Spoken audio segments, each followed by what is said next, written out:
Good afternoon 8th Hindi medium के student. हम सामाजिक विज्ञान में पाठ 7 परिवर्तनकारी शक्तियाँ पढ़ रहे थे। इसके अंतर्गत हमने क्या पढ़ा था कि नदी के कार्य क्या क्या है। आज हम पढ़ेंगे हिमानी के बारे में। हिमानी मतलब बर्फ। अब जिन प्रदेशों में तापमान सदैव हिमांक से नीचे रहता है, यानी बर्फ़ जहाँ वर्ष भर जमी रहती है और माइनस में वहाँ का तापमान माइनस में जाता है, वहाँ वर्षा हिम के रूप में होती है। हमेशा वहाँ पर वर्षा कैसी होती है? बर्फ़ के रूप में, जिसे हम हिमपात कहते हैं।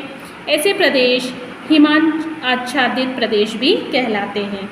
वहाँ सदैव हिम की परत जमी रहती है। हमेशा वो क्षेत्र कैसे ढके रहते हैं? बर्फ़ से ढके रहते हैं। और हिम क्षेत्रों की स्थिति सदैव हिम रेखा से ऊपर होती है। अब हिम रेखा एक ऐसी रेखा है जिसके ऊपर हिम का स्थायी क्षेत्र पाया जाता है। हिम रेखा की ऊंचाई भूतल पर सर्वत्र एक समान नहीं रहती। ध्रुवीय प्रदेशों में हिम रेखा समुद्र के सतह के पास पाई जाती है, जबकि उष्णकटिबंधीय क्षेत्रों में वह अधिक ऊंचाई पर रहती है। हिमालय पर 4250 मीटर की ऊंचाई पर हिम रेखा पाई जाती है। हिम की गतिशील राशि को हिमानी कहा जाता है। अब हिमानियों के प्रकार। खिसकती हुई हिम राशि को हिमानी या हिम नदी कहते हैं। उत्पत्ति क्षेत्रों तथा स्थिति के आधार पर हिमानियाँ दो प्रकार की होती है। वो होती है कौन कौन सी? एक तो होती है महाद्वीपीय हिमानी और दूसरी घाटी हिमानी। यानी खिसकती हुई हिम राशि को हम क्या कहते हैं? हिमानी या हिम नदी। हिम मतलब बर्फ। महाद्वीपीय हिमानियाँ किसे कहा जाता है? कि ऐसी हिमानियाँ ग्रीनलैंड और अंटार्कटिका में पाई जाती है और ये एक बहुत बड़े क्षेत्र में होती है। महाद्वीपीय हिमानी कहलाती है। और घाटी हिमानी कौन सी होती है? ये ऊंचे पर्वतीय भागों में हिम राशि किसी घाटी में खिसकने लगती है। और घाटी हिमानी पर्वतीय हिमानी भी कहते हैं इसको। भारत में सबसे लंबी हिमानी काराकोरम पर्वत श्रृंखला में सियाचिन हिमानी यानी ग्लेशियर से है, जो 72 किलोमीटर लंबी है। हिमानियों के खिसकने की गति बहुत ही मंद होती है। हिमानी द्वारा निर्मित शिलाकृतियाँ बहते हुए जल, भूमि, जगत जल की तरह हिमानी भी अपर्दन, परिवहन और निक्षेपण का कार्य करती है। जैसे कि नदी का कार्य होता है, ठीक उसी प्रकार से हिमानी का कार्य भी होता है। अपर्दन कार्य। हिमानी जब आगे सरकती है तब इसके साथ प्रस्तर खंड, खड़ंग, कंकड़, रेती, बजरी ये घिसटते चलते हैं और ये पदार्थ अपर्दन कार्य करते हैं, यानी औजार का काम करते हैं उस कार्य में। तो हिमानी के अपर्दन से हिम ग्वाहार यानी यू आकार की घाटी बनती है। उसमें हमने क्या देखा था? नदी में, नदी के कार्यों में वी आकार की घाटी बनती है और इसमें कैसे आकार की घाटी बनती है? यू आकार की। लटकती घाटी हिमत झील आदि का निर्माण करती है। फिर आता है परिवहन कार्य। हिमानी बहुत ही मंद गति से खिसकती है। वह अपने साथ छोटे बड़े शिलाखंड, कंकड़, पत्थर, रेत, मिट्टी को घसीट कर ले जाती है और हिमानी का भार कहलाती है। ये जो भी पदार्थ होते हैं वो हिमानी भार कहलाते हैं। निक्षेपण कार्य क्या है? जब हिमानी पिघलती है तो पिघलकर पीछे हटती है और अपने साथ लाए पदार्थों को घाटी के विभिन्न भागों में जमा कर देती है। इसे कहते हैं हिमोड़। हिमोड़ 4 प्रकार के होते हैं। एक होता है अंतस्थ हिमोड़, पार्श्विक हिमोड़, मध्यस्थ हिमोड़ और तलस्थ हिमोड़। ये चित्र में दिखाया गया है। इस प्रकार से ये हिमोड़ के 4 प्रकार दिए हैं। सबसे पहले हम पढ़ेंगे अंतस्थ हिमोड़। जब हिमानी पिघलती है तो मलबा घाटी हिमानी के अंतिम छोर में चला जाता है, जमा हो जाता है और कटक जैसी शिलाकृति का निर्माण करता है। इसे कहते हैं अंतस्थ हिमोड़। इसमें मिट्टी से लेकर नुकीले और गोल शिलाखंड भी होते हैं।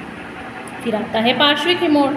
हिमानी के दोनों किनारों पर जो हिमोड़ जमा हो जाते हैं उसे कहते हैं पार्श्विक हिमोड़, जैसे कि यहाँ पर दिखाया गया है चित्र में।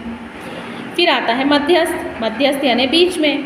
जब दो हिमानियाँ विभिन्न दिशाओं का आकार मिला देती हैं या मिल जाती हैं तो प्रत्येक हिमानी का एक एक पार्श्विक हिमोड़ आपस में मिल जाता है और इस प्रकार मिलन स्थल पर बने हिमोड़ का मध्यस्थ हिमोड़ भी इसको कहा जाता है, जिस प्रकार से यहाँ पर आकर ये मिल रहा है। तलस्थ यानी नीचे की तरफ।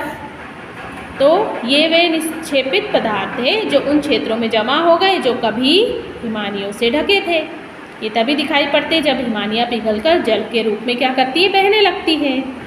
फिर आता है भूमिगत जल के कार्य। अब धरातल पर बसने वाले वर्षा जल का कुछ अंश पर्वत शिखरों पर बर्फ के रूप में जम जाता है और कुछ वायुमंडल में वाष्प बनकर उड़ जाता है। ये हमने पहले भी पढ़ा था। और कुछ नदी नालों में बहकर समुद्र में चला जाता है। अब जो जल बचता है वो रिसकर भूमि में चला जाता है। भूमि में एकत्र होकर बहने वाले जल भूमिगत जल को नाम से हम उसे जानते हैं। नदियों, झीलों, समुद्र का भी कुछ जल भूमि के अंदर घिस कर पहुँच जाता है। तो भूमि में एकत्र जल की मात्रा सर्वत्र एक समान नहीं होती। भूमिगत जल का मुख्य कार्य धरातल के नीचे भूगर्भ में संपन्न होता है। कुछ अंशों में धरातल के ऊपर की स्थलाकृतियों में भी भूमिगत जल प्रकट होता है। जैसे स्रोत इसका क्या है, झरना, पाताल तोड़, कुएं, गीजर, ऐसी आकृतियाँ का निर्माण होता है। तो भूमिगत जल को धारण करने वाली चट्टानों को संतृप्त चट्टान कहते हैं और भूमि जल का वह तल जिसके नीचे चट्टानें जल से पूरी तरह से भरी होती है उसे भूमिगत जल स्तर कहा जाता है। अब यहाँ दो चित्र दिए हैं, एक तो दिया है पाताल तोड़ कुआं और दूसरा दिया है गीजर। अब पढ़ेंगे हम इनके बारे में। तो चट्टानों की दरारों और छिद्रों में द्रवित चलित दबाव के कारण भूमिगत जल स्वतः धरातल पर निकलने को जल स्रोत कहते हैं। इसके साथ हम ये भी कह सकते हैं कि वर्षा का जल, हिम से पिघला जल जब रिस कर भूमि के अंदर एकत्रित हो जाता है तो वह भूमिगत जल कहलाता है।